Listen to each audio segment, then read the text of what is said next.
Mi propio hijo me entregó a migración porque pensaba que así se quedaría con mi dinero, pero qué equivocado que estaba mi muchacho.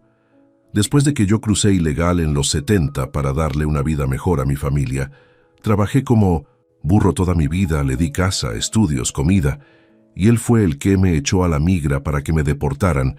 Me echó de mi propia casa como si fuera un extraño, terminando con lo único que quedaba de mi familia. Me llamo Ernesto Ramírez.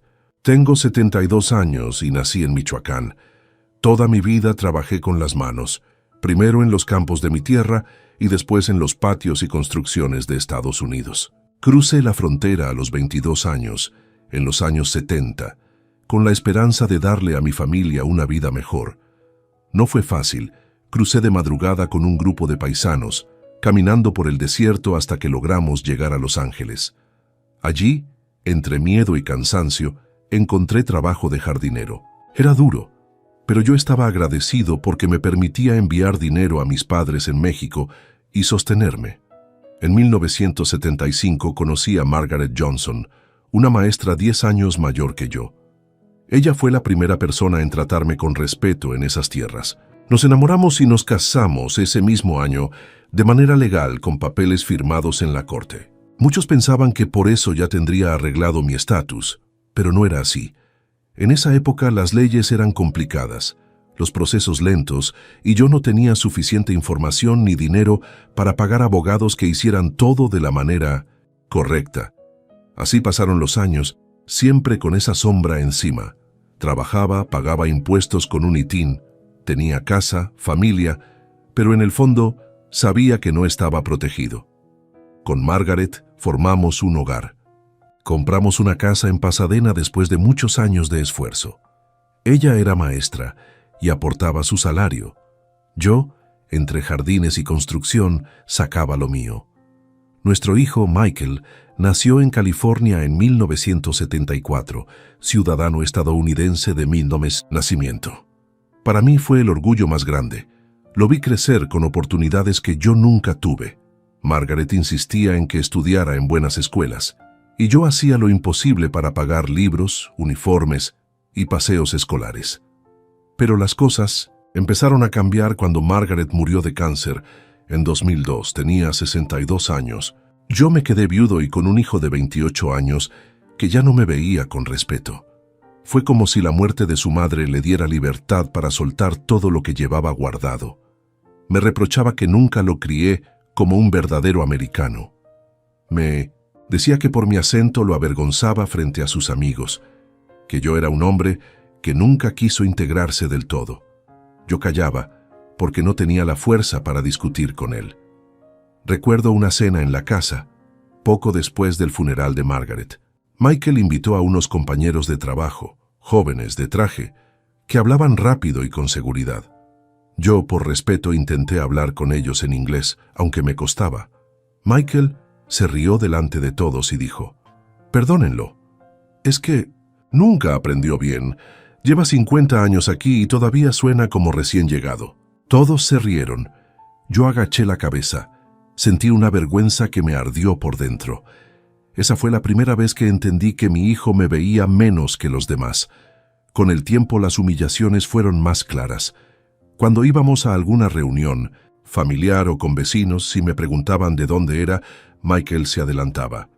«Es mexicano, pero nunca arregló sus papeles. Vive aquí medio ilegal». Lo decía en tono de burla, como si fuera un chiste.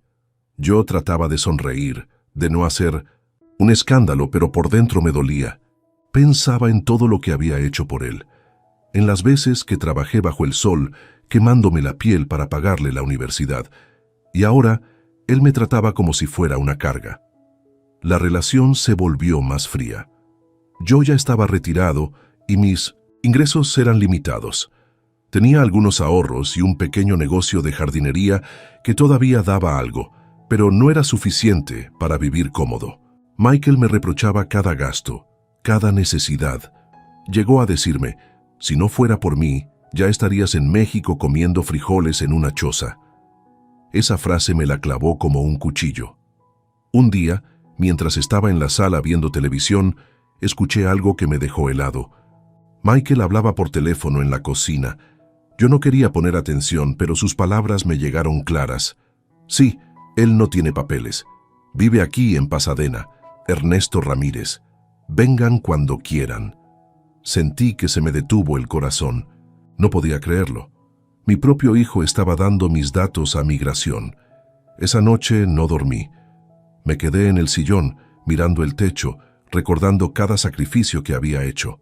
Pensaba en Margaret, en cómo ella me defendía siempre, en cómo habría reaccionado si escuchaba a su hijo hablar así. Por dentro sabía que la traición ya estaba consumada. Michael no me veía como su padre, me veía como un estorbo del que podía deshacerse. Al día siguiente, de madrugada, tocaron fuerte a la puerta. Eran agentes de IC, uniformados, con rostros serios. Entraron con orden en mano y me pidieron que los acompañara. Michael estaba en el pasillo, mirando sin decir nada, como si ya lo hubiera esperado. En ese momento entendí que todo lo que había construido en Estados Unidos estaba a punto de desmoronarse. No por la ley, no por un desconocido, sino por la mano de mi propio hijo. Después de aquella madrugada en que los agentes tocaron la puerta, mi vida cambió para siempre. No fue de golpe, fue como una herida que se abre poco a poco, con cada recuerdo de lo que me había hecho mi propio hijo. Lo que más me dolía no era la deportación que venía, ni los papeles que nunca tuve, sino el desprecio constante de Michael, las cosas que me decía frente a los demás, como si yo no valiera nada. Uno de esos recuerdos se me quedó grabado. Fue una cena en Pasadena, unos meses después de que murió Margaret. Yo todavía me sentía desubicado, como si la casa hubiera perdido el alma. Michael quiso mostrar a sus compañeros de trabajo la casa en la que había crecido, y me pidió que los recibiera. Yo, ingenuo, pensé que sería una oportunidad para acercarnos. Preparé la mesa, puse música tranquila y me puse la mejor camisa que tenía, la que Margaret me regaló en nuestro aniversario número 20. Cuando llegaron, Michael se mostró orgulloso de la casa, hablaba de cada rincón como si él la hubiera comprado. Apenas me mencionaba. Sus amigos lo escuchaban y le hacían preguntas sobre su infancia, pero cuando me dirigían la palabra, Michael se adelantaba. Uno de ellos me preguntó en inglés cuánto tiempo llevaba en Estados Unidos. Yo intenté responder con mi acento marcado, pero Michael interrumpió. Toda la vida, pero nunca aprendió a hablar bien, ¿verdad, papá? Y soltó una risa que contagió a los demás. Me quedé callado, con el rostro ardiendo. Quise contestar, pero sentí que si lo hacía, iba a quebrarme ahí mismo. Margaret siempre me decía que Michael algún día maduraría, que con los años valoraría el esfuerzo, pero esa noche entendí que tal vez eso nunca pasaría. Durante la cena, los comentarios siguieron. Michael presumía su trabajo en una empresa de finanzas, hablaba de inversiones, de autos nuevos, de viajes que quería hacer. Cuando me mencionó, lo hizo para rebajarme. Mi papá siempre fue jardinero. Duro trabajo, sí, pero al final no te da nada. Por eso yo no me conformé con ser como él. Sus palabras me golpearon más fuerte que cualquier insulto, no porque despreciara mi trabajo, sino porque se lo decía a desconocidos, como si yo fuera una mancha en su historia. Esa fue una de las primeras heridas que me dejó claro lo que pensaba de mí. No era un comentario aislado, era un reflejo de lo que sentía desde hacía años. Vergüenza. Un tiempo después, en una reunión familiar, otra escena me lo confirmó. Estábamos en casa de unos primos de Margaret. Yo intentaba participar en la plática, pero de nuevo el inglés me costaba. Una de las primas me preguntó cómo había llegado a Estados Unidos, y antes de que pudiera responder, Michael dijo en voz alta, «Ilegal, como la mayoría, ¿verdad, papá?» Hubo risas incómodas, algunos voltearon a otro lado, y yo sentí que el piso me tragaba. No era solo la palabra ilegal, era el tono, la burla, la falta de respeto. Yo no era un extraño para él, era su padre, un hombre que lo cargó en brazos, que lo llevó a la escuela, que trabajó bajo el sol para darle todo lo que tenía. Pero para él yo era motivo de vergüenza. Las humillaciones no pararon ahí. Empezó a controlar las finanzas, a revisar cuánto gastaba y en qué. Decía que yo ya no debía gastar en cosas innecesarias porque no generaba nada. Llegó incluso a quitarme las llaves del carro que todavía manejaba. Un Chevy viejo que cuidaba como un tesoro, porque con ese carro había llevado a Margaret al hospital tantas veces durante su enfermedad. Michael me lo arrebató una mañana, frente a los vecinos, diciendo: «Ya estás viejo, no sirves para manejar. Dame las llaves antes de que mates a alguien». No me importó tanto el carro como la manera en que lo hizo, delante de todos, como si yo fuera un anciano incapaz, como si no tuviera dignidad. Los vecinos me miraban con lástima, y yo sentía que cada mirada era un golpe más. Dentro de mí, empecé a sentir un peso que no se quitaba. Por un lado, la tristeza de ver a mi hijo convertido en alguien frío y calculador. Por otro, la impotencia de no poder reclamarle con fuerza. Siempre pensé que un padre debía aguantar, que mi papel era soportar sus palabras porque al final era mi hijo. Pero cada burla, cada desprecio, cada frase que me recordaba que no era suficiente, iba dejando cicatrices invisibles que me dolían más que cualquier enfermedad. Yo sabía que en la vida real mi estatus migratorio era una debilidad, que si alguien me denunciaba, la ley no iba a protegerme. Era así, no había amnistías fáciles, los papeles no caían del cielo, y mi matrimonio con Margaret nunca garantizó nada automático. Necesitaba procesos, abogados, tiempo y dinero que no siempre tuve. Eso lo sabía. Lo que nunca imaginé fue que quien usara esa debilidad en mi contra sería mi propio hijo. Cada vez que recuerdo esas cenas, esas reuniones, esos momentos en que me dejó en ridículo, siento que ahí empezó todo. Ahí se sembró la semilla de lo que después se convertiría en la traición más grande. Michael no solo me humillaba, me estaba preparando para destruirme poco a poco, y yo, por miedo a perderlo, lo permití. Con el paso de los meses después de la muerte de Margaret, Michael se fue apoderando de más cosas en la casa. Yo ya estaba jubilado, no ganaba lo mismo y dependía de los ahorros que habíamos guardado entre mi esposa y yo. Teníamos también un pequeño negocio de jardinería que todavía dejaba algo, porque algunos clientes de confianza seguían llamándome para arreglar sus patios. Ese negocio lo registré a mi nombre años atrás, con un número de identificación que me permitió un amigo contador, y aunque no era algo grande, me servía para no sentirme inútil. Michael comenzó a meter las manos en todo. Me pedía los estados de cuenta, revisaba los recibos y hasta preguntaba cuánto cobraba por cada trabajo de jardinería. Al principio pensé que lo hacía para ayudarme, pero pronto entendí que lo que buscaba era controlarlo todo. Una tarde, lo sorprendí revisando papeles viejos de Margaret, incluyendo documentos de la casa. Cuando le pregunté qué hacía, respondió: «Voy a asegurarme de que todo esté a mi nombre».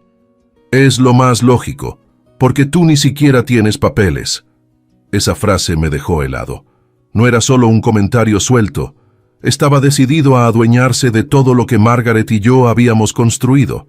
Intentó convencerme de firmar un poder legal que le daba control sobre las propiedades y cuentas.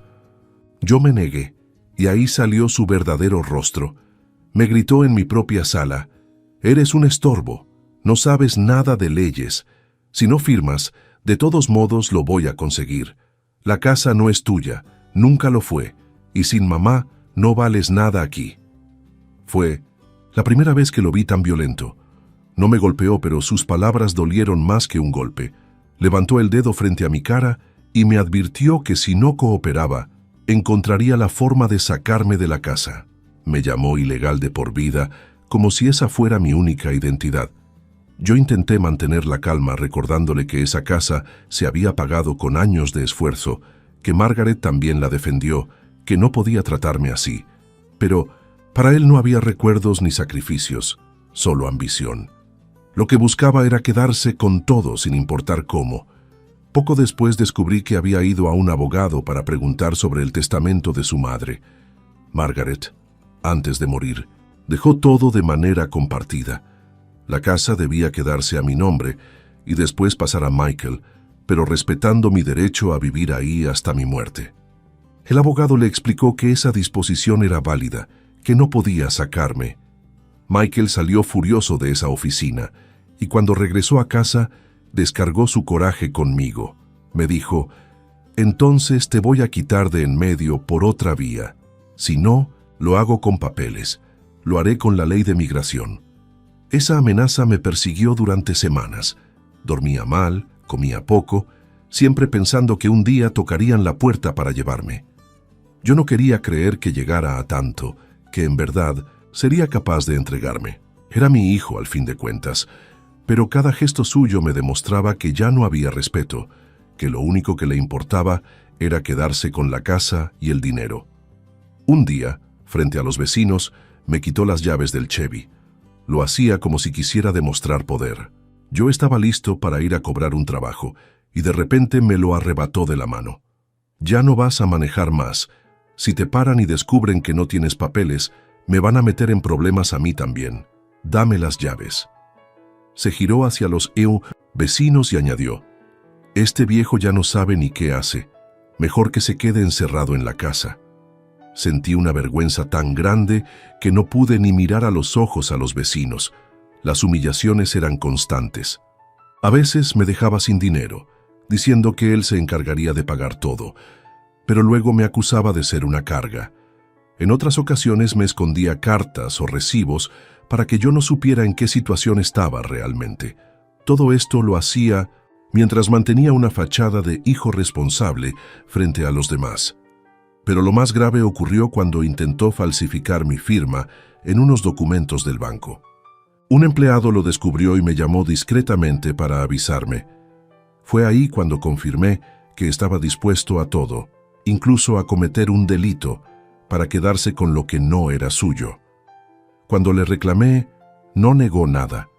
Solo me lanzó una mirada de desprecio y dijo: si no lo firmabas tú, lo hacía yo. Al final todo me va a pertenecer. Esa noche me senté solo en la cocina, con los papeles en la mesa, sintiendo que había perdido a mi hijo. Ya no lo reconocía. Pensaba en Margaret, en cómo habría llorado al ver en lo que se convirtió. Ella siempre creyó que Michael sería un hombre de bien, que valoraría a la familia, pero ahora estaba frente a un hombre que me veía como un obstáculo. Yo todavía trataba de justificarlo en mi cabeza. Decía: es el dolor de perder a su madre, es la presión del trabajo, es la juventud que lo hace hablar así. Pero en el fondo sabía que no era eso, era ambición, pura y fría, y cuando la ambición se apodera de alguien, no hay límite. Lo siguiente que vino, esa llamada a migración, ya no fue un accidente, fue la culminación de todo ese desprecio. La amenaza de Michael se cumplió más rápido de lo que pensé. Durante semanas viví con la sospecha de que en cualquier momento me tocarían la puerta. Cada ruido en la madrugada me sobresaltaba. Me levantaba a asomarme por la ventana con el corazón acelerado. No era un miedo cualquiera.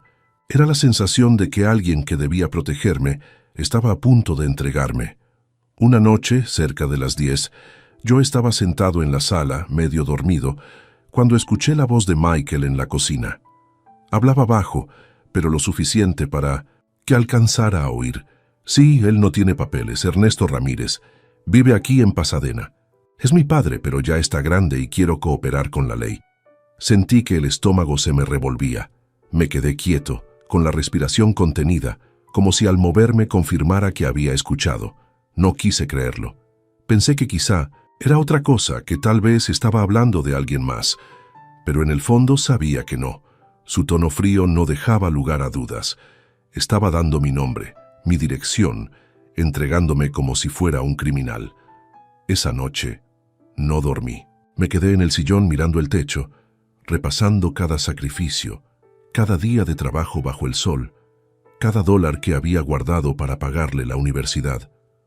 Recordé a Margaret, sus palabras de aliento, su fe en que Michael algún día cambiaría. Si ella hubiera escuchado esa llamada, se habría roto en pedazos. A la madrugada siguiente, los golpes en la puerta me sacaron de cualquier ilusión. Eran fuertes, secos como martillazos. Immigration and Customs Enforcement. Open the door. Sentí que la sangre me abandonaba. Caminé lento, como si mis pies pesaran toneladas. Al abrir, vi a 3 agentes uniformados, con chalecos que decían ICE en letras grandes. Llevaban papeles en la mano. ¿Ernesto Ramírez?, preguntaron. Yo apenas asentí. Me mostraron una orden Dijeron que tenía que acompañarlos. Yo intenté explicar que estaba casado legalmente desde 1975, que había trabajado toda mi vida, que tenía un hijo ciudadano. Ellos me escucharon con caras serias, pero respondieron lo que ya sabía. Su matrimonio no regularizó su estatus. Usted nunca solicitó residencia y no hay registros de procesos pendientes. Tiene orden de deportación. En ese momento miré hacia el pasillo. Ahí estaba Michael, apoyado en la pared, con los brazos cruzados. No dijo una sola palabra. No hizo ningún gesto de sorpresa ni de dolor. Solo me observaba, como quien ve algo inevitable. Eso me dolió más que las esposas que me colocaron en las muñecas. Salí escoltado con la cabeza baja. Los vecinos se asomaban por las ventanas, algunos en bata de dormir, curiosos. Yo no sabía dónde mirar. Sentía la vergüenza de que me vieran así, como si fuera un delincuente, cuando lo único que hice en ese país fue trabajar y mantener a mi familia. Me subieron a una camioneta blanca.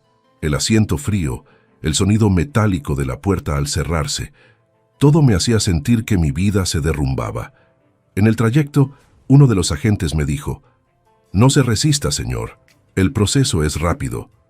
Como si fuera un trámite cualquiera. Para ellos era rutina. Para mí era perder 50 años de historia. En el centro de detención, el tiempo se volvió eterno. Revisiones, preguntas, papeles que nunca entendí del todo. Había otros como yo, hombres que llevaban décadas en el país, padres de familia que trabajaron sin descanso. Todos con la misma mirada, miedo y resignación. Algunos lloraban en silencio, otros rezaban. En las noches, en esas celdas frías, me quedaba pensando en qué momento mi hijo dejó de verme como un padre y empezó a verme como un obstáculo. No había explicación que calmara el dolor. No fue la ley la que me traicionó. Fue Michael. Intenté comunicarme con él, pero nunca contestó mis llamadas. Solo mi hermana Sara, desde California, me habló para darme ánimo. Le conté lo que había pasado, y aunque trató de no mostrarlo, escuché el coraje en su voz. Me dijo: «No te preocupes, hermano. Tú me diste todos los papeles de la casa hace años, ¿recuerdas? Michael no puede quedarse con nada. Todo está protegido». Sus palabras fueron como un pequeño alivio en medio del desastre. Después de casi un mes llegó el día. Me sacaron de madrugada junto a otros deportados y nos llevaron al aeropuerto. Nos metieron en un avión con los asientos ocupados solo por hombres y mujeres en mi misma situación. Algunos lloraban, otros cantaban bajito canciones de sus tierras. Yo iba en silencio, con la mente llena de recuerdos. El primer día que llegué a Los Ángeles, mi boda con Margaret, la primera bicicleta de Michael, los cumpleaños en la casa de Pasadena. Todo eso quedaba atrás. Al aterrizar en México, sentí que había vuelto a un lugar que ya no era mío. 50 años habían pasado. No tenía amigos cercanos, ni casa, ni rumbo, solo la traición de mi hijo como equipaje. Ese fue mi momento de quiebre. No solo me deportaban de un país, me habían expulsado de mi propia familia. Y lo más duro era saber que el verdugo no fue un extraño. Fue el hijo que yo crié con tanto esfuerzo. Cuando bajé del avión en México y puse los pies en el aeropuerto, sentí como si la vida me hubiera arrancado de raíz. Medio siglo viviendo en otro país y de pronto estaba ahí, con una maleta pequeña y el corazón destrozado. Afuera del aeropuerto, vi gente esperando a sus familiares. Nadie me esperaba a mí. Me senté en una banca y respiré hondo, intentando entender cómo llegué a ese punto. Lo primero que hice fue llamar a mi hermana Sara. Ella había sido mi cómplice silenciosa durante años. Con voz firme me dijo: «No te preocupes, hermano. Todo lo que construiste está seguro. Lo pusiste a mi nombre por una razón. Michael no tiene nada».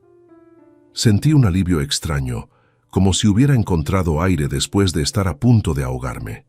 Ese recuerdo me devolvió algo de fuerza. Años atrás, un amigo abogado me aconsejó protegerme. Me dijo que aunque vivía en Estados Unidos de manera irregular, había formas legales de resguardar mis bienes. Siguiendo su consejo, traspasé la casa de Pasadena y los ahorros a nombre de Sara. con escrituras avaladas y todo en orden. En su momento lo hice pensando en evitar problemas con migración, pero ahora entendía que también me había salvado de la ambición de mi hijo. Mientras Michael pensaba que me había borrado de la jugada, en realidad yo seguía teniendo acceso a lo que era mío. Sara me envió dinero para que pudiera instalarme en México.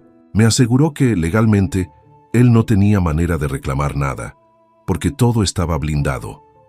En el centro de detención, cuando recordaba esos papeles, esa decisión, sentía una calma interna que me sostenía. No podía decírselo a nadie, pero sabía que Michael no se saldría con la suya. Podía deportarme, podía dejarme solo, pero no podía quedarse con mi vida entera. Al instalarme en Michoacán, comprobé que la vida había cambiado. El pueblo donde nací estaba casi vacío, muchas casas abandonadas, muchos jóvenes se habían ido a Estados Unidos. No me reconocía en ese lugar, así que, con el dinero que Sara me transfirió, tomé una decisión. No iba a quedarme ahí a llorar. Busqué un lugar donde pudiera empezar de nuevo. Fue así como llegué a Cancún, Quintana Roo. El cambio fue grande. Pasar de Pasadena a un lugar frente al mar era como vivir otra vida. Al principio renté un cuarto sencillo, cerca del mercado, mientras veía qué hacer. Conocí a otros hombres en situaciones parecidas. Algunos habían sido deportados después de décadas, otros por delitos menores, y otros simplemente por estar en el lugar equivocado. Escucharlos me hizo sentir que no estaba solo. Cada uno cargaba con una historia de traición, de abandono, de injusticia. Una tarde, platicando con un muchacho que había sido deportado después de 15 años en Texas, me dijo una frase que me quedó grabada. Don, cuando un hijo le da la espalda a su padre, no se lleva la victoria, se lleva una maldición. Yo no soy un hombre de supersticiones, pero esas palabras me dieron algo de consuelo. Pensé en Michael y en cómo había cavado su propia tumba con esa llamada. Con el tiempo, pude comprar un condominio pequeño frente al mar. No era lujoso, pero tenía lo necesario y una vista que me hacía sentir paz. Cada mañana me levantaba temprano, abría la ventana y dejaba que la brisa del mar me recordara que, aunque me habían arrancado de un lugar, todavía tenía derecho a vivir con dignidad. En esos días de calma aparente, repasaba una y otra vez lo que había pasado. Sí, me habían deportado. Sí, me habían arrebatado la posibilidad de volver a Estados Unidos. Pero no estaba derrotado. Tenía mi as bajo la manga. Mis bienes estaban protegidos, mi esfuerzo no había quedado en manos de quien me traicionó. Michael, en cambio, debía estar desesperado. Lo imaginaba llegando con abogados, buscando papeles, reclamando propiedades y topándose con la realidad. Todo estaba a nombre de Sara. En su cabeza, la jugada le parecía perfecta: entregarme a migración y quedarse con la casa, los ahorros y el negocio. Pero lo que nunca supo es que yo me había adelantado, que no era tan ingenuo como él creía. Ese pensamiento me daba fuerzas. No era una venganza planeada, era justicia. La vida me había golpeado duro, pero no me había dejado vacío. Lo que tenía estaba seguro, y tarde o temprano, Michael iba a descubrir que su traición no le trajo la riqueza que esperaba. Las noches en Cancún eran tranquilas, pero mi mente no descansaba del todo. Cerraba los ojos y veía la imagen de Michael parado en el pasillo aquella madrugada, con los brazos cruzados, mirando cómo me llevaban. Esa imagen se mezclaba con otra, la de Sara firme en la corte, defendiendo lo que era mío, enfrentando las trampas de mi hijo. Esa mezcla de traición y lealtad me mantenía vivo. Yo sabía que lo peor para Michael aún estaba por venir, y lo mejor para mí era que no tenía que hacer nada más. El tiempo, la ley y sus propias decisiones iban a encargarse de ponerlo en su lugar. En Cancún encontré un poco de calma, pero las noches seguían siendo largas. Me sentaba en el balcón con un café o un tequila en la mano, mirando el mar. Y aunque el sonido de las olas me tranquilizaba, mi cabeza regresaba una y otra vez a los recuerdos. No eran recuerdos dulces, sino heridas que todavía sangraban. Cada humillación de Michael se repetía como una película vieja que no podía detener. Uno de los primeros recuerdos que siempre volvía era de cuando Michael tenía apenas 10 años. Era un niño inquieto, lleno de preguntas. Yo trabajaba en construcción durante el día y en las tardes todavía me iba a cortar pasto en algunas casas. Llegaba cansado, con las manos llenas de callos y tierra, pero con la ilusión de verlo, feliz. Una Navidad, me sacrifiqué para comprarle una bicicleta roja. Recuerdo que caminé kilómetros hasta una tienda de segunda mano para conseguirla. Cuando se la entregué, sus ojos brillaron al principio. Pero al salir a jugar con sus amigos, escuché que uno de ellos le dijo en inglés, "Why is it old?" ¿Por qué es vieja? Michael volteó hacia mí, se encogió de hombros y respondió, "My dad doesn't know how to buy real things." Esa frase se me clavó como espina. Yo me quedé parado en la banqueta, con la sonrisa congelada, fingiendo que no me dolía. Otro recuerdo me atormentaba, sus años de secundaria. Margaret y yo hicimos todo lo posible para meterlo a una escuela buena. Ella daba clases extras, yo tomaba más trabajos. Una vez, el maestro organizó un evento en el que los padres tenían que asistir. Yo fui con mi ropa de trabajo porque salí directo de un jardín. Tenía botas sucias y camisa sudada. Al entrar al salón, Michael me vio y bajó la mirada. No. Me presentó a sus compañeros, no quiso que me sentara cerca. Esa noche, al volver a casa, me reclamó, "Papá, ¿por qué no te cambiaste? Me das vergüenza. Todos tienen papás bien vestidos y tú pareces obrero." Le respondí, "Porque soy obrero, hijo, y gracias a eso comes y estudias." Pero no quiso escucharme. Con los años, esas escenas se hicieron más duras. Cuando Margaret enfermó de cáncer, yo me convertí en su enfermero. Pasaba noches enteras cuidándola, llevándola a citas, asegurándome de que comiera aunque fuera un poco. Michael, ya adulto, siempre encontraba excusas para no estar. Decía que tenía mucho trabajo, que no soportaba ver a su madre así. Al final la carga la llevé yo. Y cuando ella murió, en lugar de agradecerme, él me acusó de no haber hecho lo suficiente. Me gritó en la sala, "Si hubieras arreglado tus papeles, hubieras podido darle mejor seguro médico. Ella estaría viva." Esas palabras nunca se me olvidaron. Culparme de su muerte fue una de las crueldades más grandes. Otra imagen que se repite en mi memoria es la de su graduación universitaria. Ese día fue importante para él y para Margaret. Ella estaba feliz, con lágrimas en los ojos. Yo me puse mi traje viejo, el mismo que usé en nuestra boda. Estaba gastado, pero era lo mejor que tenía. Cuando se tomó fotos con sus compañeros, noté que evitaba acercarme demasiado. Margaret me jaló para entrar en una foto y él sonrió forzado. Años después, vi que en sus redes sociales nunca subió esa foto conmigo, solo las de él solo o con su mamá, como si yo nunca hubiera estado. Todos esos recuerdos se amontonaban en mi cabeza mientras escuchaba el mar en Cancún, y entendí que la traición de Michael no fue de un día para otro. No fue solo la llamada a migración. Fue una cadena de desprecios, de vergüenzas acumuladas, de frases que me marcaron. Una vez más recordé algo que me dolió profundo. Un día que estábamos en un restaurante de Pasadena, él ya tenía 30 años. La mesera me habló en inglés y yo contesté como pude. Michael, delante de todos, se rió y dijo, "Sorry, my dad doesn't really speak English. He's Mexican." La mesera me miró con una sonrisa incómoda. Yo me quedé callado, pero por dentro quería desaparecer. Esa vez entendí que para él siempre iba a ser el mexicano que nunca encajó. En Cancún, mientras repasaba estas memorias, sentía rabia, pero también una especie de claridad. Todo lo que había soportado, cada humillación, cada burla, cada gesto de vergüenza, era el camino que lo llevó a tomar la decisión final: entregarme a las autoridades. No era un arranque, no fue improvisado. Fue la culminación de un desprecio que cargaba desde niño. Me dolía, sí, pero también me fortalecía. Porque al recordar todo eso, comprendía que no era yo quien debía cargar con la culpa.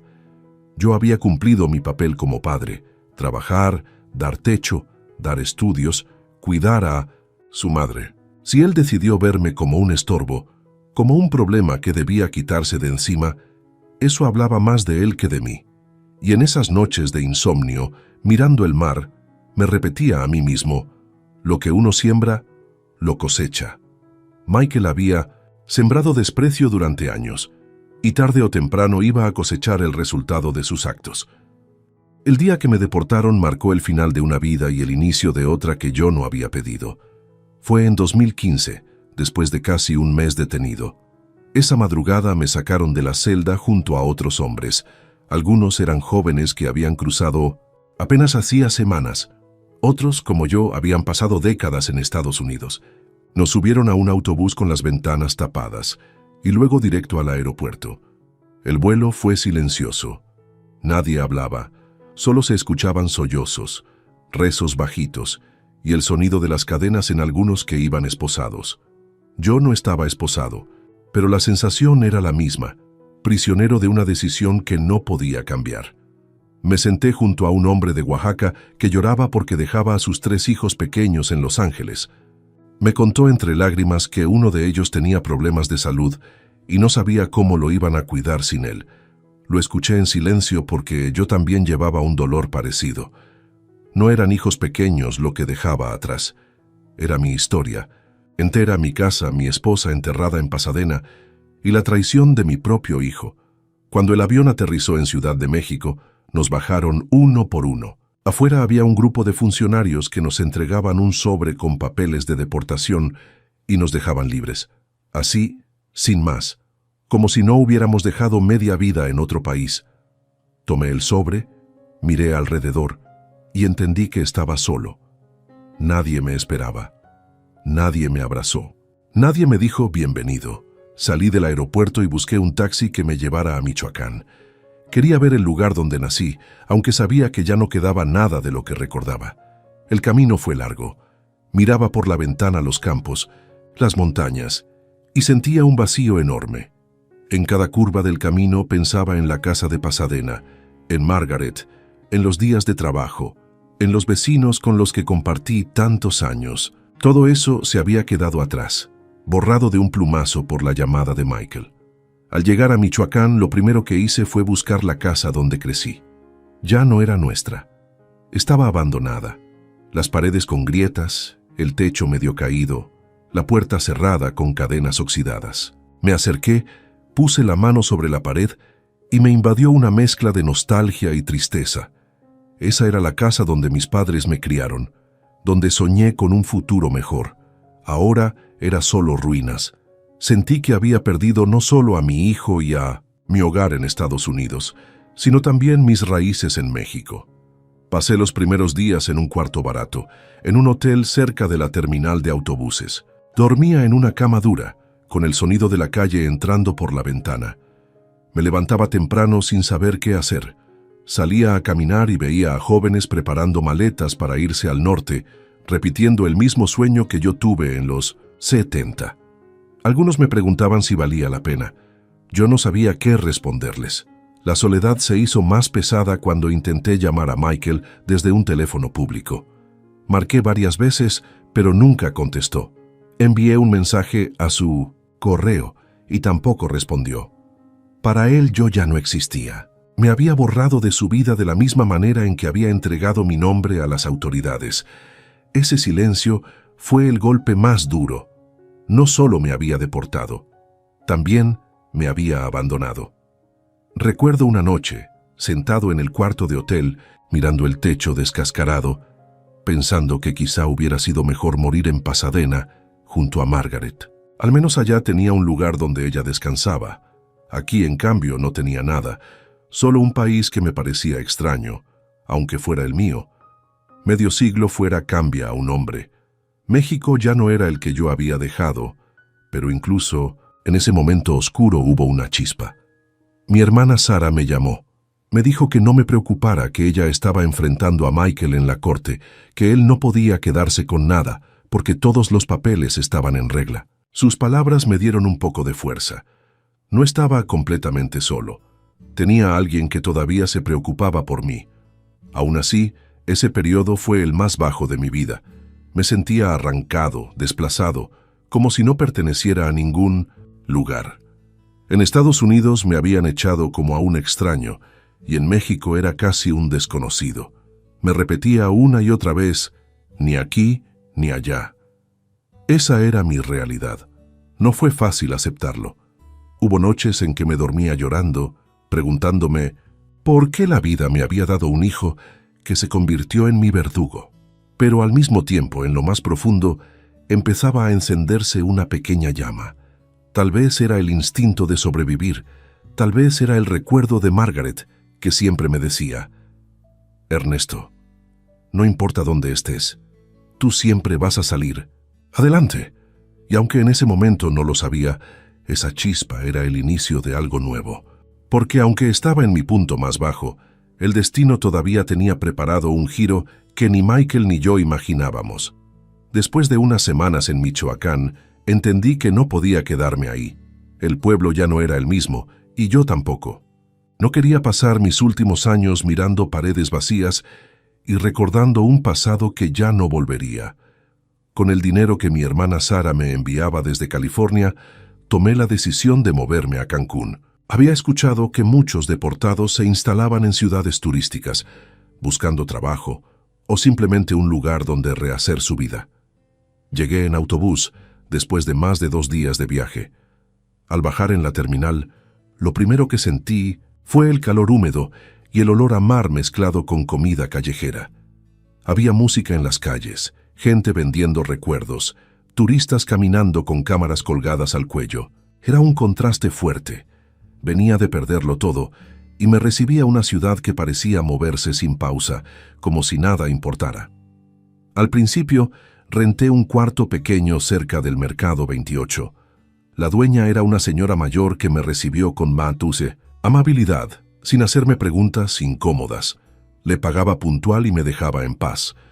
En ese cuarto, con una cama sencilla y un ventilador que apenas refrescaba, comencé de nuevo. No era fácil. Cada mañana me levantaba preguntándome qué sentido tenía seguir. Pero el sonido del mar a lo lejos me daba una extraña calma. Poco a poco empecé a salir más. Caminaba hasta la playa pública, me sentaba bajo una palmera y observaba a la gente. Veía familias completas disfrutando, turistas felices y a veces otros hombres solos como yo. Fue en una de esas caminatas cuando conocí a Raúl, un hombre de mi edad que había sido deportado después de 25 años en Texas. Se me acercó porque me escuchó hablar por teléfono en inglés con mi hermana. Me contó su historia. Trabajó en restaurantes, tuvo 3 hijos ciudadanos, pero un arresto por manejar ebrio lo puso en la mira de migración y lo deportaron en menos de un mes. Raúl me presentó a un pequeño grupo de deportados que se reunían en una cafetería cerca del centro. Cada uno tenía una historia distinta, pero todas tenían un punto en común: traición, injusticia o abandono. Algunos fueron delatados por vecinos, otros por patrones y algunos, como yo, por familiares. En ese grupo escuché frases que me marcaron.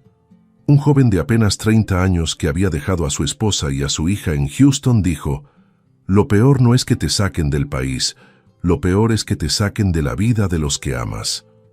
Sentí que hablaba por mí. En esas charlas encontré un poco de alivio. No estaba solo. Éramos muchos cargando cicatrices invisibles. Cada historia me recordaba que, aunque mi dolor era grande, no era único. Y esa comprensión, en lugar de hundirme más, me dio fuerza. Con el dinero que Sara me enviaba, decidí dejar el cuarto del mercado y buscar algo más estable. Encontré un condominio pequeño frente al mar. No era de lujo, pero tenía un balcón con vista a las olas. La primera vez que me senté ahí, con el viento golpeando mi cara, sentí que tal vez la vida me estaba dando una segunda oportunidad. No era la que yo hubiera pedido, pero era algo. En Cancún también descubrí que podía seguir trabajando, aunque fuera poco. Algunos vecinos del edificio me pidieron ayuda para arreglar jardines pequeños o reparar cosas en sus departamentos. Yo aceptaba encantado. No lo hacía por el dinero, sino porque me hacía sentir útil. Cada vez que terminaba un trabajo y me pagaban, aunque fuera poco, recordaba mis años en Los Ángeles y sentía que todavía tenía valor. Las noches en el balcón se convirtieron en mi refugio. A veces platicaba con Raúl o con otros del grupo, de deportados, otras simplemente me quedaba escuchando las olas. Una frase que repetía para mí mismo era: me quitaron un país, pero no me quitaron la vida. Y mientras lo decía, pensaba en Michael. Imaginaba que en ese mismo momento él estaría intentando quedarse con mis bienes, buscándolos como un animal desesperado. Lo que no sabía era que yo lo había previsto todo. Esa tranquilidad interna fue creciendo. Ya no me veía como una víctima, sino como alguien que había sobrevivido a lo peor. Había sido expulsado, sí, pero también estaba vivo, tenía techo y un poco de dinero, y sobre todo, tenía la conciencia limpia. En ese proceso de adaptación, me encontré con otra lección. La familia no siempre es la que lleva tu sangre. En Cancún, algunos vecinos me trataban mejor que mi propio hijo. Una señora del piso de arriba me llevaba tamales los domingos. Un joven que trabajaba de mesero me ayudó a instalar internet en el departamento sin cobrarme nada. Cada gesto me recordaba que todavía había bondad en el mundo. Esa mezcla de nuevos lazos, el mar como testigo y el recuerdo de que mis bienes estaban seguros, me dio fuerzas para seguir. Ya no era solo un hombre deportado. Era un hombre que empezaba a reconstruirse.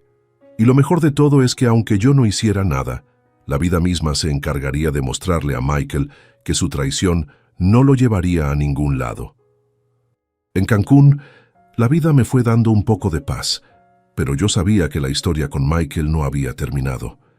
No hacía falta ser adivino para imaginar lo que estaba intentando en California. Mi hermana Sara me mantenía informado con llamadas frecuentes. Ella me decía: Michael está desesperado, va de abogado en abogado, pero no tiene caso. Todo está blindado.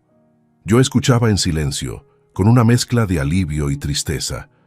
Alivio porque mis años de esfuerzo no terminarían en sus manos, y tristeza porque el que peleaba contra mí no era un extraño, sino mi propio hijo. Un día Sara me contó que Michael había intentado demandarla en la corte. Quería invalidar las escrituras de la casa de Pasadena, alegando que yo se la había puesto a su nombre de manera fraudulenta.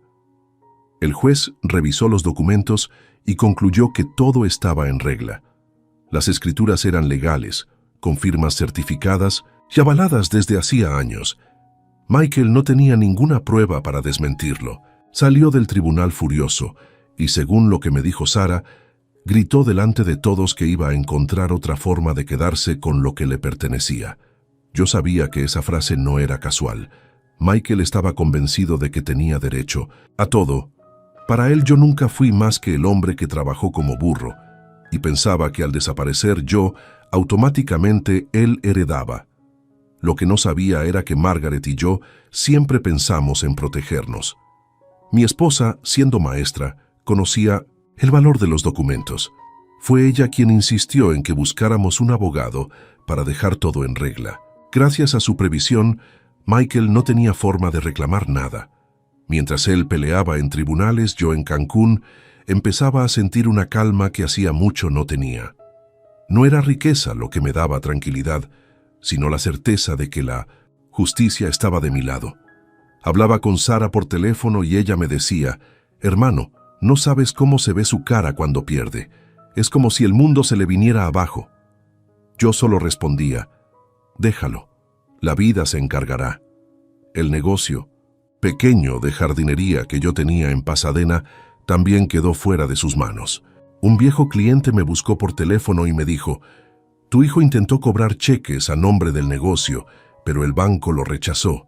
No tenía autorización. Esa noticia me confirmó que Michael estaba dispuesto a todo, incluso a falsificar o robar con tal de sacar provecho. Pero la ley esta vez no estaba de su lado. En Cancún, mientras tanto, empecé a organizar mi vida. Sara me mandaba parte de mis ahorros cada mes y yo los administraba con cuidado. Me alcanzaba para vivir tranquilo, pagar mi condominio y hasta ayudar de vez en cuando a algún vecino que necesitaba. Esa tranquilidad contrastaba con la desesperación de Michael. Era como si estuviéramos en dos mundos opuestos. Él rodeado de pleitos legales y desprecio social, y yo redescubriendo lo que significaba vivir sin miedo. Una tarde, Raúl, mi amigo deportado, me dijo algo que me quedó grabado. Mira, don Ernesto, usted perdió un país, pero ganó algo mejor. La paz de no deberle nada a nadie. Su hijo, en cambio, va a perder la paz por siempre, y eso no hay dinero que lo repare. Yo asentí, porque en el fondo sabía que tenía razón. Los intentos de Michael se volvieron cada vez más ridículos. Trató de decir que Sara me manipuló para poner las propiedades a su nombre. El juez lo frenó rápido, recordándole que yo era adulto y que las escrituras se hicieron muchos años antes, cuando Margaret todavía vivía. Nadie lo obligó, fue mi decisión proteger mi patrimonio. Incluso el abogado que él contrató terminó renunciando, cansado de sus rabietas y amenazas. Cuando supe eso, me reí solo en mi balcón. No era una risa de burla, sino de alivio. Por fin comprendía que la traición de Michael no había logrado su objetivo. Sí, me había deportado. Sí, me había hecho sufrir. Pero al final, todo su plan se caía a pedazos porque yo me adelanté. El contraste era fuerte. Yo en mi condominio frente al mar tomando café y leyendo el periódico, y él corriendo de oficina en oficina, tratando de robar lo que no le pertenecía. Esa imagen me daba fuerzas. Era como si el universo me estuviera mostrando que, aunque la vida me había golpeado, no me había dejado en la ruina. Sara me contó que en la última audiencia, cuando el juez desestimó sus argumentos, Michael salió, dando portazos y murmurando insultos contra mí y contra ella. Los asistentes de la corte lo miraron con desprecio. Nadie le tuvo compasión. Algunos incluso comentaron: imagínate entregar a su propio padre y todavía querer robarle. Esas palabras se corrieron rápido, y poco a poco la gente empezó a darle la espalda. Yo no necesitaba venganza directa. La vida misma se encargaba de cobrarse. Y cada noticia que me llegaba desde California me confirmaba lo mismo. El que me quiso destruir era el que estaba cayendo. El día que menos lo esperaba, Michael apareció en Cancún. Yo estaba en el balcón de mi condominio, regando unas plantas en macetas que me regaló una vecina, cuando escuché un golpe fuerte en la puerta. Al abrir, lo vi de pie, con el rostro rojo de furia y los ojos cargados de odio.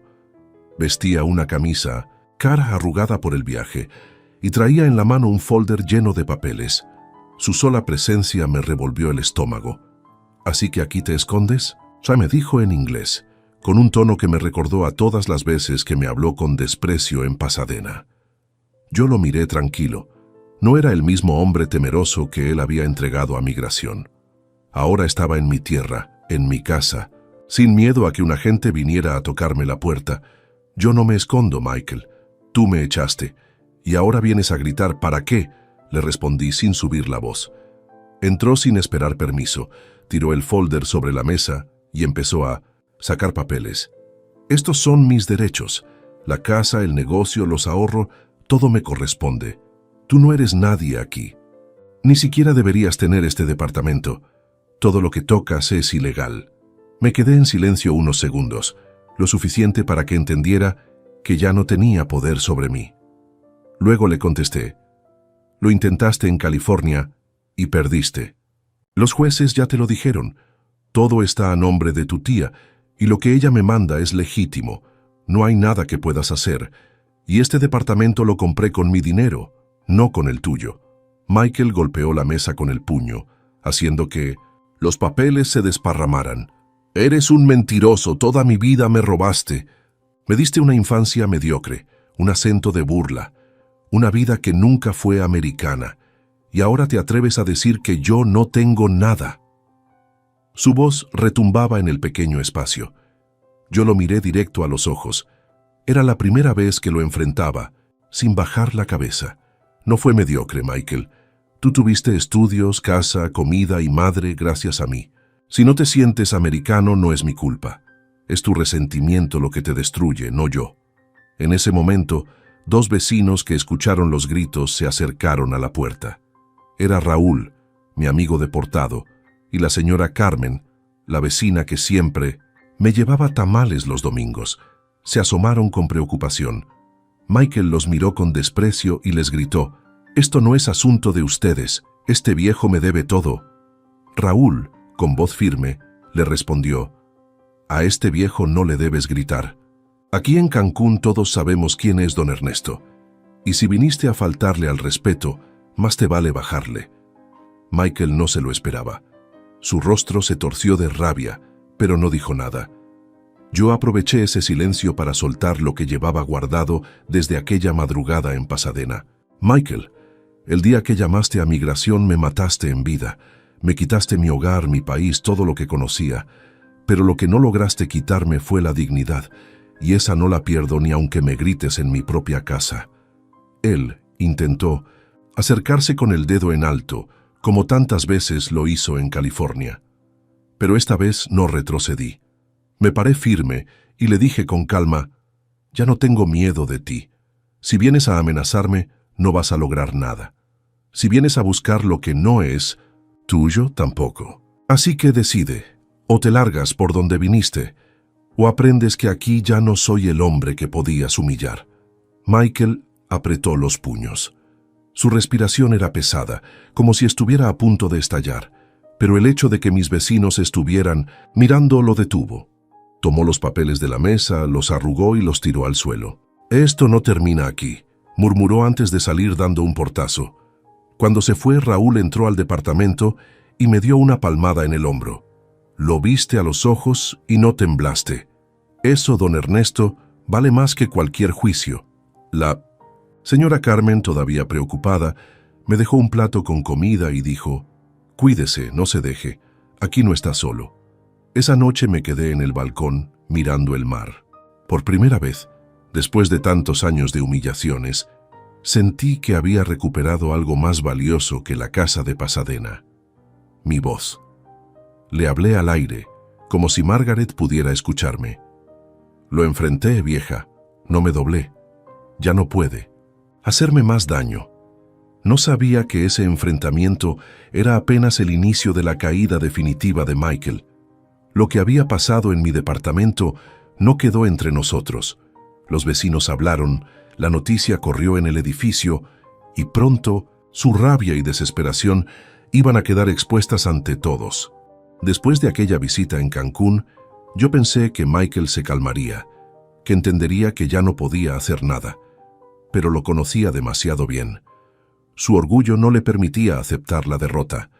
Si algo lo había definido, siempre era su terquedad mezclada con resentimiento. Y como era de esperarse, volvió a mover sus fichas. Mi hermana Sara me llamó unas semanas después para contarme lo que estaba pasando en California. Michael había comenzado a hablar mal de mí con conocidos, vecinos y hasta en su trabajo. Les decía que yo lo había engañado toda la vida, que había escondido bienes, que en realidad yo lo había usado para quedarme en Estados Unidos. Inventaba historias para pintarse como la víctima. Decía que yo nunca quise arreglar mis papeles y que por eso él se había visto obligado a llamar a migración. Pero las cosas no le salieron como esperaba. La gente no es tonta. Muchos sabían quién era yo. Conocían mi historia. Me habían visto trabajar de sol a sol en jardines y construcciones. Varios de ellos habían tratado conmigo durante años y sabían que yo era un hombre honesto. Lo que Michael no calculó fue que, al abrir la boca, se expuso más. En lugar de ganar apoyo, perdió el poco respeto que le quedaba. Una vecina de Pasadena, que me conocía desde hacía 30 años, me mandó un mensaje por medio de Sara. En él decía, no puedo creer lo que tu hijo anda diciendo. Aquí todos sabemos lo trabajador que fuiste. Y lo peor es que ya todos escucharon que fue él quien te entregó. Nadie lo quiere cerca. Esa frase me golpeó y me dio alivio al mismo tiempo. Era doloroso saber que la verdad estaba regada por todas partes, pero también reconfortante saber que la gente veía a Michael como lo que realmente era. Michael no se detuvo. Intentó ir otra vez a la corte, alegando que mi hermana lo estaba estafando y que yo no tenía derecho a recibir dinero en México. Su abogado presentó papeles, pero el juez los rechazó en minutos. Esto es un caso cerrado, señor Ramírez. Johnson, le dijo el juez, según me contó Sara.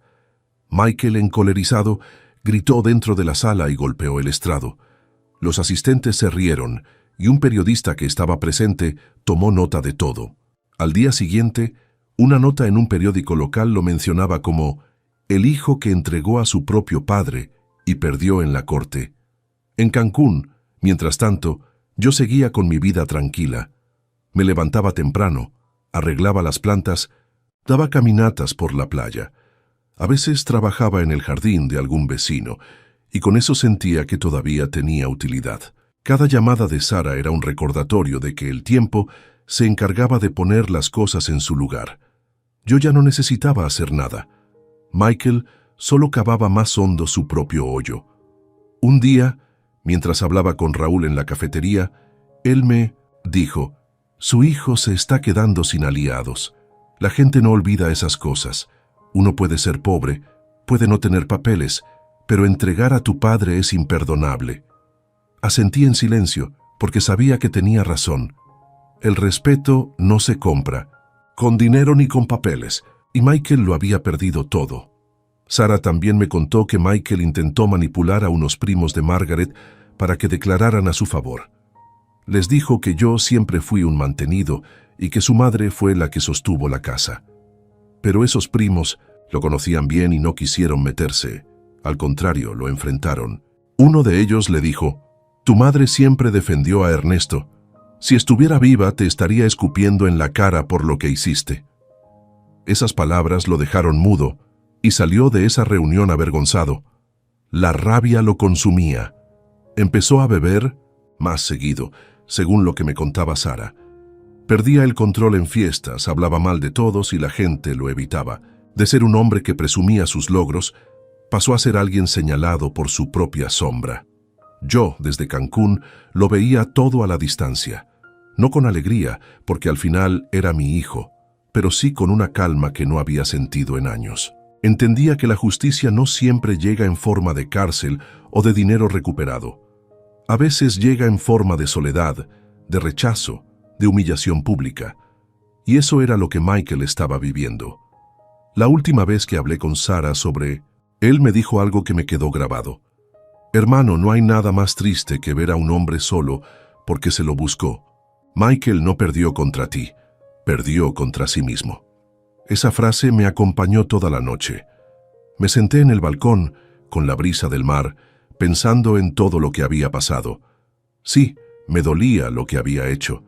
Sí, me dolía saber que mi propio hijo era el causante de mi caída, pero también sentía que el destino se encargaba de ponerlo en su lugar. Cuando pensé que Michael ya no podía hundirse más, intentó una jugada desesperada. Sara me llamó una mañana y me dijo: «Hermano, tu hijo salió en la televisión local, dio entrevistas para justificarse». Al principio pensé que era una exageración, pero no. Michael había contactado a un periodista y pidió que contaran su versión de la historia. En la entrevista apareció con traje, hablando con seguridad. Dijo que había entregado a su padre porque quería cooperar con la ley y que él siempre había tratado de que yo arreglara mis papeles, pero que yo me negaba. Afirmó que yo nunca quise integrarme, que vivía en la ilegalidad por decisión propia y que como ciudadano americano él tenía la responsabilidad de hacer lo correcto. Las palabras sonaban preparadas, como si quisiera limpiar su imagen. Pero lo que Michael no esperaba era que el mismo periodista, un reportero de origen mexicano, investigara un poco más. En su reportaje, no solo mostró la entrevista, sino que consiguió el registro de la llamada que Michael había hecho a IC. No era rumor ni invento. El audio estaba ahí con su voz clara diciendo: «Sí, él no tiene papeles. Ernesto Ramírez. Vive en Pasadena. Es mi padre, pero quiero cooperar con la ley». Ese audio se volvió viral en redes sociales. Primero circuló entre la comunidad latina en California. Luego llegó a otras ciudades. El título de los videos era lapidario: «Hijo entrega a su propio padre a ICE». Los comentarios eran demoledores. Gente que ni me conocía escribía: «¿Qué clase de persona hace eso? Ni los enemigos son capaces de tanto. Ese hombre es un traidor de Mingendos de sangre». En cuestión de días, Michael pasó de ser un hombre que intentaba justificarse a convertirse en un símbolo de traición. En su trabajo ya había rumores, pero después del audio, la empresa lo citó y le dieron la espalda.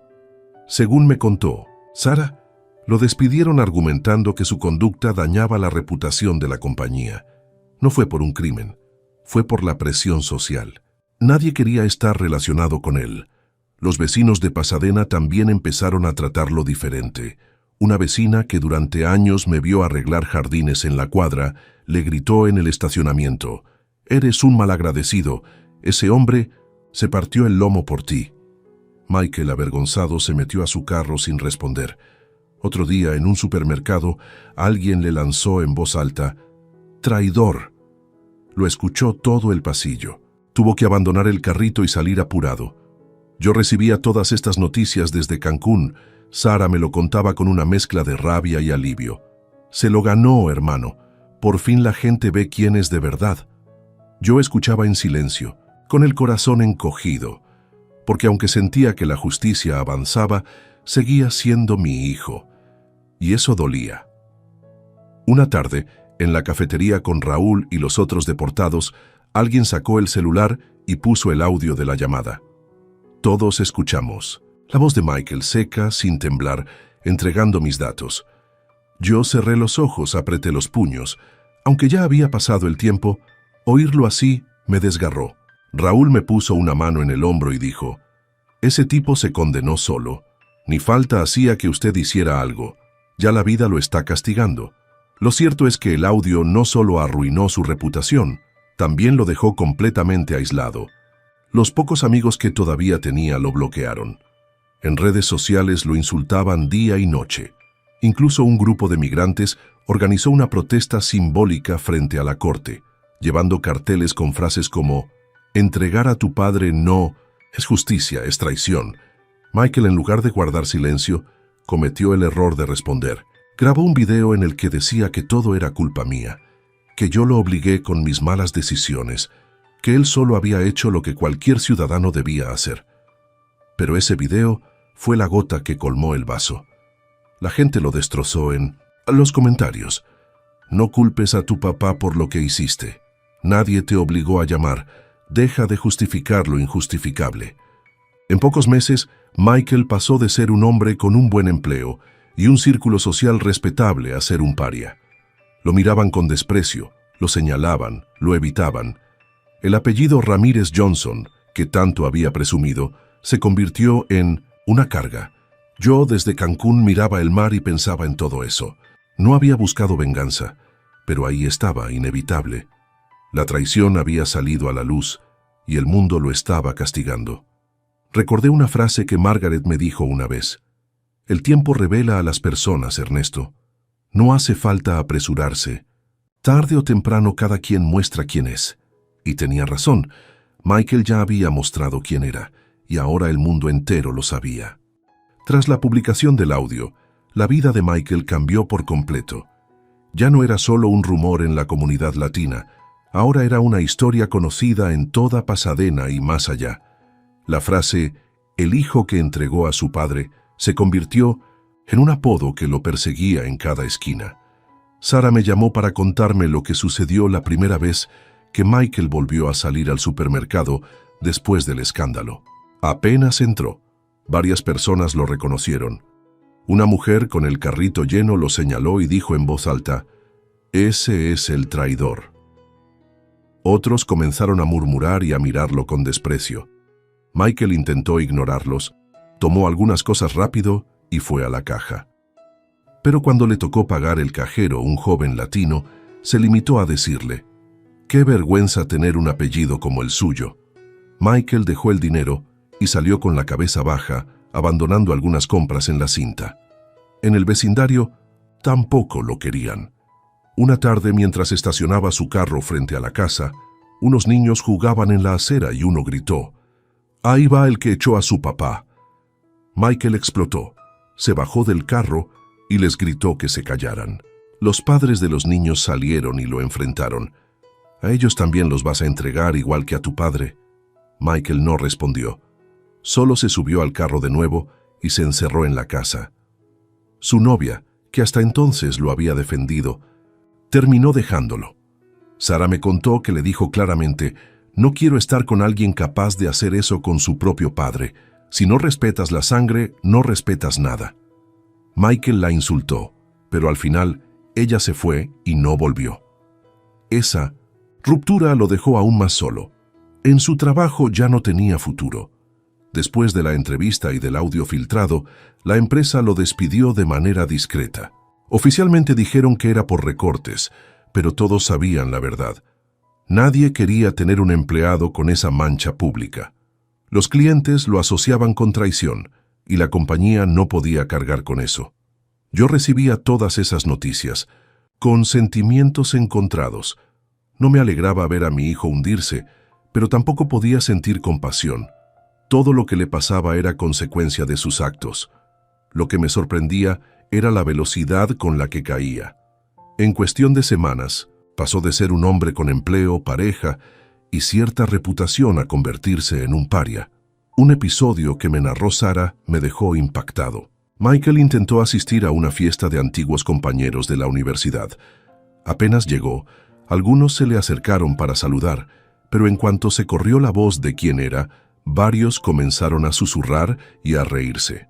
Uno de ellos, que había sido su amigo cercano, le dijo en la cara: «No quiero fotos contigo, no quiero que la gente piense que me junto con alguien como tú». Michael, herido, intentó defenderse, pero las burlas lo callaron. Terminó saliendo del lugar a los pocos minutos, humillado públicamente. En redes sociales, la cosa era peor. Cada vez que intentaba publicar algo, los comentarios lo inundaban. ¿Ya fuiste a entregar a alguien más? Cuídate, que ahí viene el traidor. Sus fotos recibían burlas y nadie lo tomaba en serio. Incluso algunos usuarios crearon memes con su cara y la frase del audio: «Sí, él no tiene papeles». Esa imagen se volvió viral, compartida, miles de veces. Yo desde Cancún veía todo con una calma extraña. No era venganza lo que sentía, era justicia. La justicia que llega cuando uno menos la espera. Margaret siempre decía que la verdad se abre paso sola, y ahora lo estaba viendo. El desprecio que Michael sembró hacia mí regresaba multiplicado hacia él. En una de las llamadas con Sara, ella me contó algo que me hizo reflexionar mucho. Michael, desesperado, fue a buscarla para pedirle que lo defendiera, que dijera públicamente que yo lo había manipulado. Sara lo recibió en su casa, pero le cerró la puerta en la cara después de decirle: «Yo no voy a mentir para limpiarte. Tú solo cavaste tu tumba». Me quedé en silencio unos segundos después de escuchar eso. Sentí orgullo por mi hermana y al mismo tiempo una tristeza profunda por ver hasta dónde había caído mi hijo. En Cancún, mientras tanto, mi vida seguía tranquila. Mis vecinos me trataban con respeto, me invitaban a comidas, me hacían sentir parte de una comunidad. Cada domingo, en la playa, me reunía con Raúl y otros deportados. Ellos también habían vivido traiciones, aunque no tan graves como la mía, y cada vez que escuchaban una nueva noticia sobre Michael, me decían lo mismo: «El destino no falla, don Ernesto. Lo que él te hizo, se le está regresando». Yo solo asentía. No necesitaba festejar su caída. Bastaba con observar cómo la vida se encargaba de mostrarle al mundo lo que yo ya sabía desde hace años, que detrás de su traje, sus palabras bonitas y sus aires de superioridad, había un hombre vacío, capaz de entregar a su propio padre por ambición. El momento de mayor tensión llegó meses después, cuando Michael tuvo su última audiencia en la corte. Ya había perdido varias demandas, pero insistía en pelear. Decía que las propiedades me pertenecían de forma ilegítima, porque yo nunca tuve papeles. Sus abogados anteriores habían renunciado, cansados de sus berrinches, pero encontró a uno dispuesto a llevar el caso por dinero. Sara me llamó antes de la audiencia y me dijo: «No te preocupes, hermano, tenemos todos los documentos. Las escrituras, las transferencias, todo está en regla. Este es el último intento de Michael y va a caer aquí». Yo escuchaba desde Cancún con el corazón apretado. No podía estar allá físicamente, pero sentía que en ese juicio se jugaba más que bienes, se jugaba la verdad. El día de la audiencia, la sala estaba llena. Algunos periodistas habían llegado porque el caso ya era conocido. El hijo que entregó a su padre busca quedarse con sus bienes. Michael llegó con traje oscuro, con el ceño fruncido y papeles en la mano. Sara, tranquila, acompañada de su abogado, entró con la frente en alto. Según me narró ella después, el juez fue directo. Escuchó los alegatos del abogado de Michael, que repetía lo mismo de siempre, que mi hermana se había aprovechado de mí, que yo nunca tuve derecho real sobre la casa, que él, como hijo, era el heredero legítimo. Cuando terminó, el juez revisó los documentos presentados por Sara. Eran copias certificadas de las escrituras a su nombre desde hacía más de 15 años, con firmas y sellos notariales. Todo legal. El juez levantó la mirada y dijo con voz firme: el señor Michael Ramírez Johnson no tiene derecho alguno sobre las propiedades en disputa. Este tribunal desestima la demanda y sanciona al demandante por abuso de proceso. La sala quedó en silencio unos segundos. Michael, incapaz de controlarse, golpeó la mesa con el puño y gritó: «¡Esto es una farsa! Esa casa es mía, todo me pertenece». Los asistentes comenzaron a murmurar. Algunos se rieron. Varios sacaron sus celulares y grabaron la escena. Michael, fuera de sí, señalaba a Sara y la insultaba. «Eres una ladrona. Tú y mi padre me arruinaron la vida». Sara, serena, solo lo miró y respondió: «La arruinaste tú solo, Michael. El que entregó a su propio padre fuiste tú, no yo». El juez golpeó el mazo para pedir orden, pero Michael ya estaba perdido. Lanzaba amenazas vacías, diciendo que iba a apelar, que iba a demostrar que todos estábamos contra él. Nadie lo tomó en serio. Su propio abogado se alejó, negando con la cabeza. Era evidente que ya no quería seguir representándolo. El video de esa audiencia se filtró a internet esa misma noche. En él se veía a Michael gritando, fuera de control, mientras el juez lo reprendía. Los titulares fueron demoledores. «Hijo que entregó a su padre pierde juicio y hace berrinche en la corte». Los comentarios eran implacables. Se acabó su teatro. Ahora sí quedó exhibido. Ni la justicia lo respalda. En Cancún, cuando vi el video en el celular de Raúl, sentí una mezcla de emociones. Era doloroso ver a mi hijo reducido a un espectáculo, pero también inevitable. Él mismo había buscado ese destino. Yo no moví un dedo para hundirlo. Él solito se encargó de destruir lo que quedaba de su reputación. Sara me contó que, al salir de la corte, varias personas se le acercaron para grabarlo. Un hombre le gritó: «Traidor, así terminan los que no respetan ni a su sangre». Michael intentó taparse la cara, pero ya era demasiado tarde. Su imagen estaba por todos lados. En Pasadena, la humillación fue pública. Sus propios vecinos comenzaron a evitarlo. Nadie lo saludaba. Nadie quería hablarle. Unos jóvenes le rayaron el carro con la palabra «traidor» en letras grandes. Michael llamó a la policía para denunciar vandalismo, pero los oficiales, al ver quién era, solo tomaron nota sin mostrar interés. Uno de ellos incluso comentó en voz baja: «Esto se lo buscó». Yo, desde mi balcón en Cancún, mirando el mar, pensaba en Margaret. Cerraba los ojos y me imaginaba su voz diciéndome: «La verdad siempre sale a la luz, Ernesto». Y tenía razón. Michael había caído, no porque yo lo buscara, sino porque el mundo ya no le perdonaba lo que hizo. Ese juicio fue el clímax de todo. No quedó duda para nadie, ni para la ley, ni para los vecinos, ni para la opinión pública. Michael era culpable, no solo de traicionar a su padre, sino de destruirse a sí mismo. Y esa derrota, más que legal, fue moral. Después de perder la última audiencia, Michael se hundió definitivamente. Sara me llamó para decirme que ya nadie quería tratar con él. Los primos de Margaret le cerraron las puertas, sus antiguos amigos lo borraron de sus contactos y hasta los vecinos lo evitaban como si fuera una plaga. El apodo de traidor ya no era solo un rumor.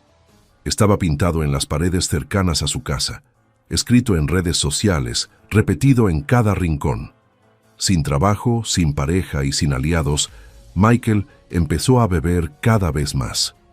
Iba a bares, pequeños, donde terminaba discutiendo con desconocidos. Algunos lo reconocían y lo insultaban, otros simplemente se burlaban de él.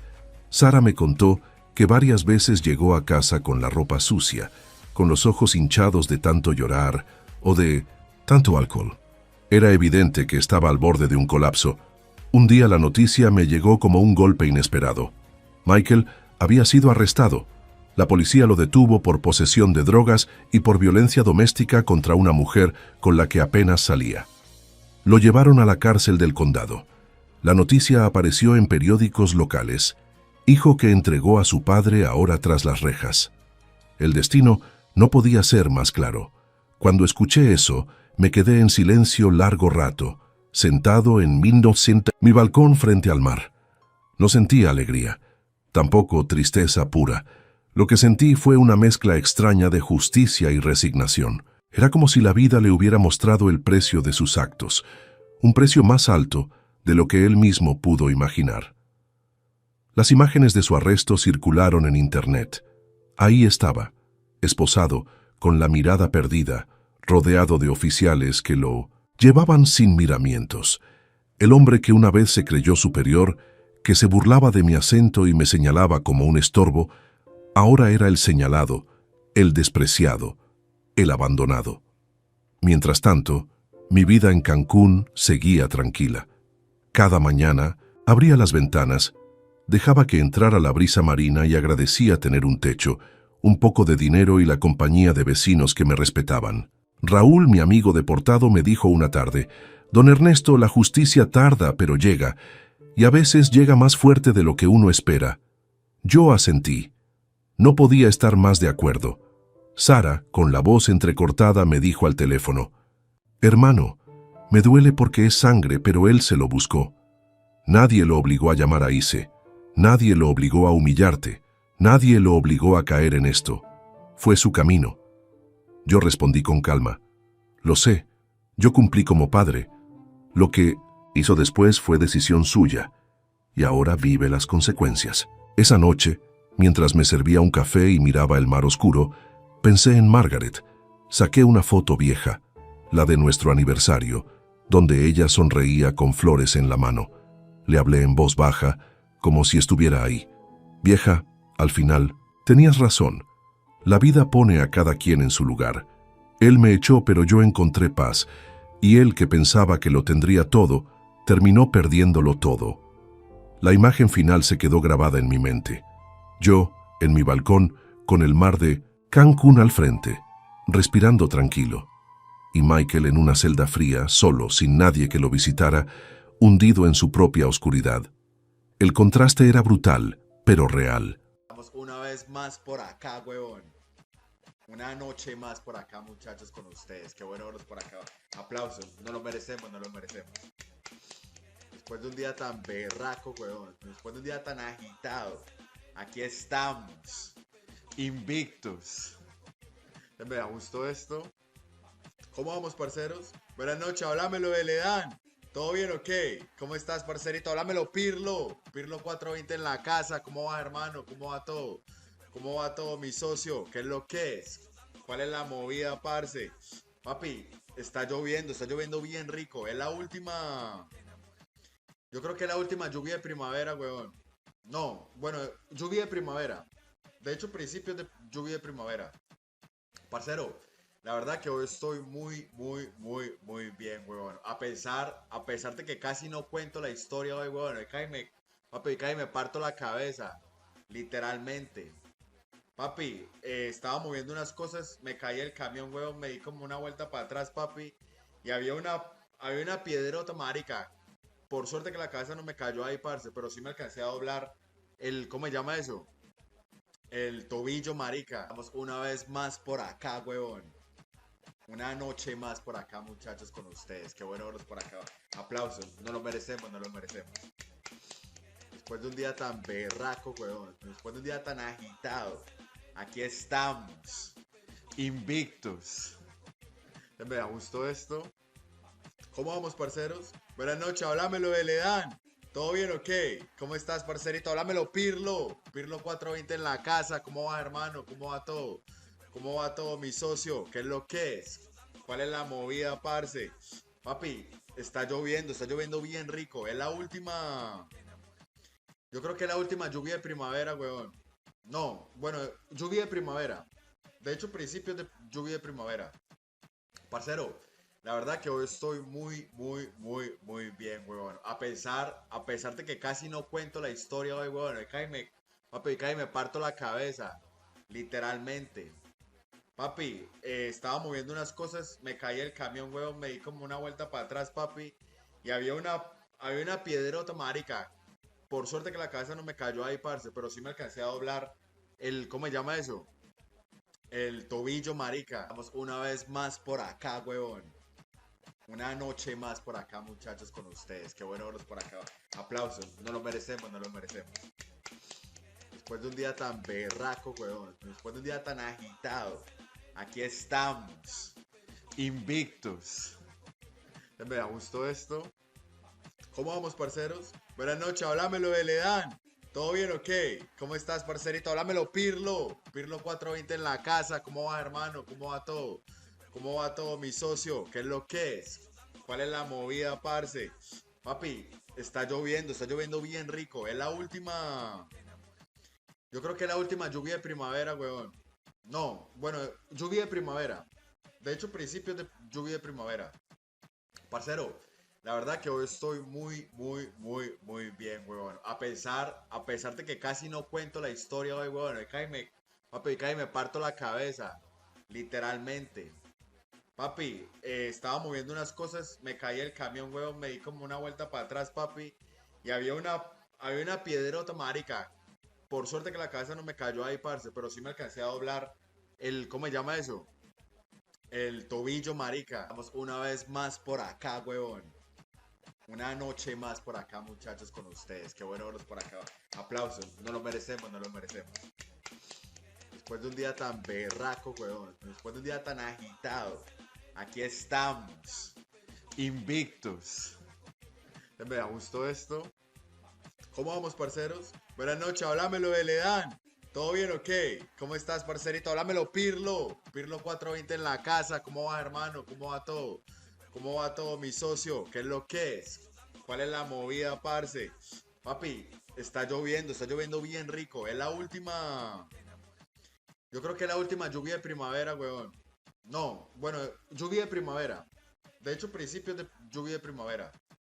Parcero, la verdad que hoy estoy muy bien, weón. A pesar de que casi no cuento la historia hoy, weón. Papi, casi me parto la cabeza. Literalmente. Papi, estaba moviendo unas cosas, me caí el camión, weón, me di como una vuelta para atrás, papi. Y había una piedrota, marica. Por suerte que la cabeza no me cayó ahí, parce, pero sí me alcancé a doblar ¿cómo se llama eso? El tobillo, marica. Vamos una vez más por acá, weón. Una noche más por acá, muchachos, con ustedes. Qué bueno verlos por acá. Aplausos. No lo merecemos, no lo merecemos. Después de un día tan berraco, weón. Después de un día tan agitado. Aquí estamos. Invictos. Me gustó esto. ¿Cómo vamos, parceros? Buenas noches, háblamelo de Ledán. ¿Todo bien o qué? ¿Cómo estás, parcerito? Háblamelo, Pirlo. Pirlo 420 en la casa. ¿Cómo va, hermano? ¿Cómo va todo? ¿Cómo va todo, mi socio? ¿Qué es lo que es? ¿Cuál es la movida, parce? Papi, está lloviendo bien rico. Es la última. Yo creo que es la última lluvia de primavera, weón. No, bueno, lluvia de primavera. De hecho, principios de lluvia de primavera. Parcero, la verdad que hoy estoy muy bien, weón. A pesar de que casi no cuento la historia hoy, weón. Papi, casi me parto la cabeza. Literalmente. Papi, estaba moviendo unas cosas, me caí el camión, weón, me di como una vuelta para atrás, papi. Y había una piedrota, marica. Por suerte que la cabeza no me cayó ahí, parce, pero sí me alcancé a doblar ¿cómo se llama eso? El tobillo, marica. Vamos una vez más por acá, weón. Una noche más por acá, muchachos, con ustedes. Qué bueno verlos por acá. Aplausos. No lo merecemos, no lo merecemos. Después de un día tan berraco, weón. Después de un día tan agitado. Aquí estamos. Invictos. Me gustó esto. ¿Cómo vamos, parceros? Buenas noches, háblamelo de Ledán. ¿Todo bien o qué? ¿Cómo estás, parcerito? Háblamelo, Pirlo. Pirlo 420 en la casa. ¿Cómo va, hermano? ¿Cómo va todo? ¿Cómo va todo, mi socio? ¿Qué es lo que es? ¿Cuál es la movida, parce? Papi, está lloviendo bien rico. Es la última. Yo creo que es la última lluvia de primavera, weón. No, bueno, lluvia de primavera. De hecho, principios de lluvia de primavera. Parcero, la verdad que hoy estoy muy bien, weón. A pesar de que casi no cuento la historia hoy, weón. Papi, casi me parto la cabeza. Literalmente. Papi, estaba moviendo unas cosas, me caí el camión, weón, me di como una vuelta para atrás, papi, y había una piedrota, marica. Por suerte que la cabeza no me cayó ahí, parce, pero sí me alcancé a doblar ¿cómo se llama eso? El tobillo, marica. Vamos una vez más por acá, weón. Una noche más por acá, muchachos, con ustedes. Qué bueno verlos por acá. Aplausos, no lo merecemos, no lo merecemos. Después de un día tan berraco, weón. Después de un día tan agitado. Aquí estamos.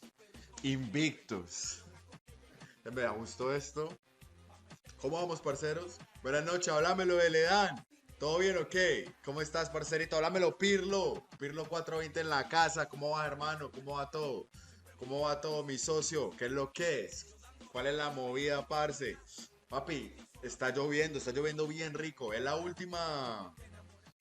Yo creo que es la última lluvia de primavera, weón. No, bueno, lluvia de primavera. De hecho, principios de lluvia de primavera. Parcero, la verdad que hoy estoy muy bien, weón. A pesar de que casi no cuento la historia hoy, weón. Papi, casi me parto la cabeza. Literalmente.